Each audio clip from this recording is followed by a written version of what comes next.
নবী হওয়ার আগে বিশ্বনবীর ইবাদত ছিল চিন্তার ইবাদত। আমরা অনেকে মনে করি শুধু তাসবিহ পড়াই ইবাদত, জিকির করাই ইবাদত, শুধু কোরআন তেলাওয়াতই মনে হয় ইবাদত, শুধু কিয়ামুল লাইল করাই ইবাদত। কিন্তু বিশ্বনবীর সাহাবী, যিনি ইসলাম আমাদের চেয়ে ঢের বেশি বুঝেছেন, তিনি বলেন আল্লাহর এই সৃষ্টি শৈলী, এই সৃষ্টি নৈপুণ্য নিয়ে 1 ঘন্টা চিন্তা করা, ক্রিটিক্যাল থিঙ্কিং করা, সারা রাত নফল তাহাজ্জুদের চেয়েও সেরা। সূরা আলে ইমরানের 190 নম্বর আয়াতে আল্লাহ তাআলা বলেছেন, যারা আকাশ বাতাস পৃথিবী সৃষ্টি নিয়ে চিন্তা করে এবং সর্ব অবস্থায় আল্লাহ তাআলার জিকির করে, ওয়ায়াতাফাক্কারুনা ফি খালকিস সামাওয়াতি ওয়াল আরদ, এবং তারা তাফাক্কুর করে, ক্রিটিক্যাল থিঙ্কিং করে, এবং তারা বলে মা খালাকতা হাযা বাতিলা, হে আল্লাহ তুমি অনর্থক কিছু সৃষ্টি করো নাই। মনে রাখবেন, এই পৃথিবীতে আল্লাহ তাআলা অনর্থক কোনো কিছু সৃষ্টি করে নাই, করেছে? যেটাই সৃষ্টি করেছে এটা এর মধ্যে মানব কল্যাণ আছে না নাই? আল্লাহ তাআলা আমাদের জন্য কল্যাণ রেখেছেন। এবং এই আয়াত যখন নাজিল হল, বিষ্ণু ঈসা ইসলাম বললেন, ওয়াইলুন লিমান কারাআহা ওয়া লাম ইয়াতাফাক্কার ফিহা, ধ্বংস তাদের জন্য যারা এই আয়াত তেলাওয়াত করে কিন্তু এই আয়াত নিয়ে চিন্তা করে না, গবেষণা করে না। এবং কোরআনের বিভিন্ন আয়াতে আল্লাহ তাআলা বিশ্বনবীকে বলেছেন, নবী হে, আপনি আপনার উম্মতদেরকে নবীদের ঘটনা শোনান। কোরআনের 3 ভাগের 1 ভাগ হচ্ছে ঘটনা। পুরো কোরআনের 3 ভাগের 1 ভাগ কি? ঘটনা, স্টোরি টেলিং। কারণ গল্প মানুষের মনে দাগ কাটে।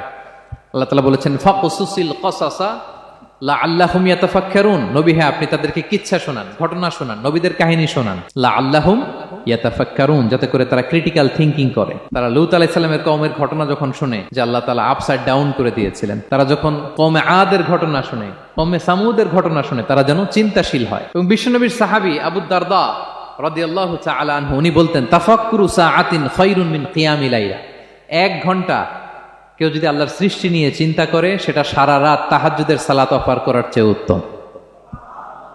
আমরা অনেকে মনে করি শুধু তাসবিহ পড়াই ইবাদত, জিকির করাই ইবাদত, শুধু কোরআন তেলাওয়াতই মনে হয় ইবাদত, শুধু কিয়ামুল লাইল করাই ইবাদত। কিন্তু বিশ্বনবীর সাহাবী, যিনি ইসলাম আমাদের চেয়ে ঢের বেশি বুঝেছেন, তিনি বলেন আল্লাহর এই সৃষ্টি শৈলী, এই সৃষ্টি নৈপুণ্য নিয়ে 1 ঘন্টা চিন্তা করা, ক্রিটিক্যাল থিঙ্কিং করা, সারা রাত নফল তাহাজ্জুদের চেয়েও সেরা।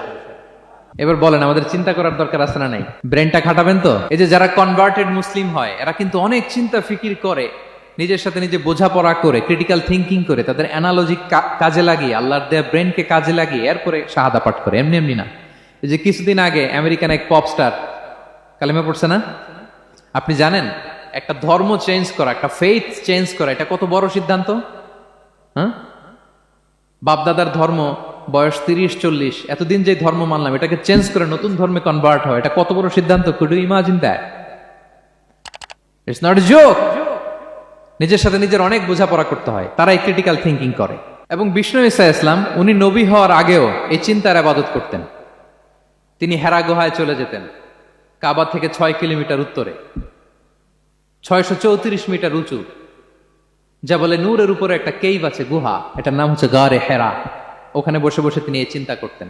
তার মানে নবী হওয়ার আগে বিশ্বনবীর ইবাদত ছিল চিন্তার ইবাদত। নবী হিসেবে অ্যাসাইন্ড হওয়ার আগে বিশ্বনবীর ইবাদত কি ছিল বলেন তো?